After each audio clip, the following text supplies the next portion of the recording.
Breaking news mga kabayan, naku Saudi Arabia muling tinamaan. Houthi muling umatake. Naglunsad muli ang Iran proxy ng ballistic missile at drone laban sa Saudi oil at gas facility. Royal Saudi Air Force agad namang gumanti sa mga kalaban gamit ang mga jet fighter at drone. Pinagbayad nito ang Iran proxy. President Trump ipinakita sa mga Pilipino na tunay ang kanilang pangako na hindi nila iiwan ang Pilipinas. USS George Washington nuclear aircraft carrier dala ang mga F-35 fighter jets at iba pang eroplano at barkong pandigma dineploy malapit sa Scarborough Shoal. Ang mga agresibong barko ng China Coast Guard agad silang nagtago. Biglang nawala ang mga barko ng China malapit sa Baho de Masinloc. Sundalo ng China kunwari matatapang pero ang totoo, ang hina pala, muntik na itong masabugan ng Granada. Pangulong Marcos Jr. may buwalta sa pangbubuli ng China sa mga Pilipino. Sa mga pang-aalipusta, hindi tayo matitinag.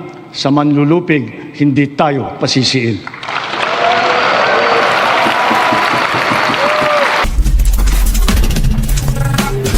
Labanan ng Kingdom of Saudi Arabia at Houthi at iba pang mga proxy ng Iran mas lalo pang umiinit matapos maglunsad ng airstrike ang mga fighter jets at Bayraktar drone ng Kingdom of Saudi Arabia sa mga posisyon ng Iran proxy sa Yemen. Houthi at iba pang proxy ng Iran ay muling naglunsad ng pag-atake laban sa mga pasilidad ng oil at gas sa Saudi Arabia.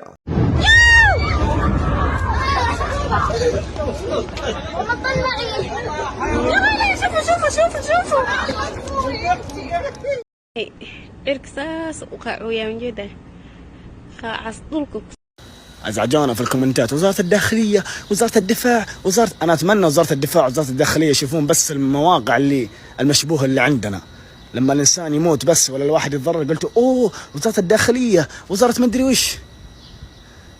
حسبي الله ونعم الوكيل بس.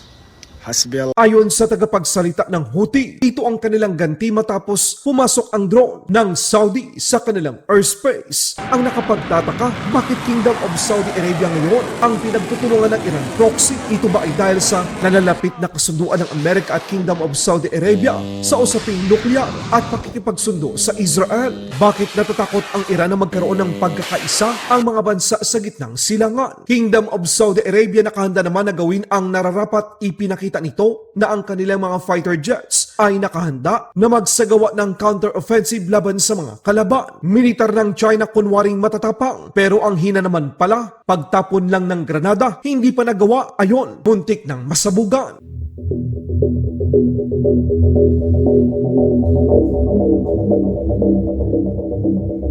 Matapos naman ang ginawa ng mga Chinese Coast Guard sa mga sundalong Pilipino sa Ayungin Shoal at ang pinakabagong pag-water cannon ng China Coast Guard sa mga barkong sibilyan ng Bureau of Fisheries and Aquatic Resources sa Baho de Masinloc, agad na tumawag si Pangulong Trump kay Pangulong Marcos Jr. upang ipaabot ang suporta ng Amerika na hindi nito tatalikuran ang kaalyadong bansa ang Pilipinas. Sa direktiba ni President Trump, iniutos ng US Pacific Command na i-deploy ang kanilang carrier strike group sa West Philippine Sea. Tama po ang narinig niyo mga kabayan, ang George Washington Carrier Strike Group sa pangunguna ng USS George Washington CVN-73, isang nuclear aircraft carrier, ay naglayag mula sa Philippine Sea, Luzon Strait, at ito ngayon ay nasa West Philippine Sea sa mismong area ng Scarborough Shoal. Kinumpirma din ng bagong US Ambassador sa Pilipinas ang presensya ng malaking puwersa ng hukbong dagat ng Amerika. Kabilang na ang mga F-35 fighter jets ay nasa West Philippine Sea na. Ang layunin ay upang hamunin ang sobra-sobrang mga pag-aangkin ng China at palakasin ang bukas at malayang Indo-Pacific. Sa katunayan, agad namang nagsagawa ng maritime patrol ang mga barko ng Pilipinas, Amerika at maging ang bansang Japan. Dineploy ng Pilipinas ang BRP Antonio Luna FFG-15. Sa panig naman ng Amerika, nandyan ang Independence-class Littoral Combat Ship USS Santa Barbara LCS-32 at ang Japan Maritime Self-Defense Force ay ipinadala ang Murasami-class destroyer JS Yudachi DD-103. Nakilahok din ang Philippine Coast Guard kung saan dineploy nito ang mga barkong BRP Malabrigo MRRV-4402, BRP Melchor Aquino MRRV-9702.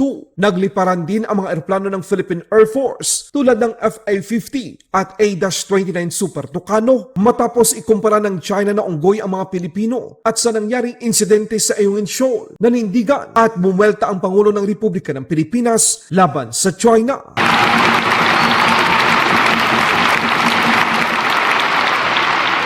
Just recently, we celebrated the 10th anniversary of the final and binding 2016 Arbitral Award, which stands as a definite benchmark for the interpretation and application of the UNCLOS. This is not a claim that we advance alone, nor is it one that we will abandon.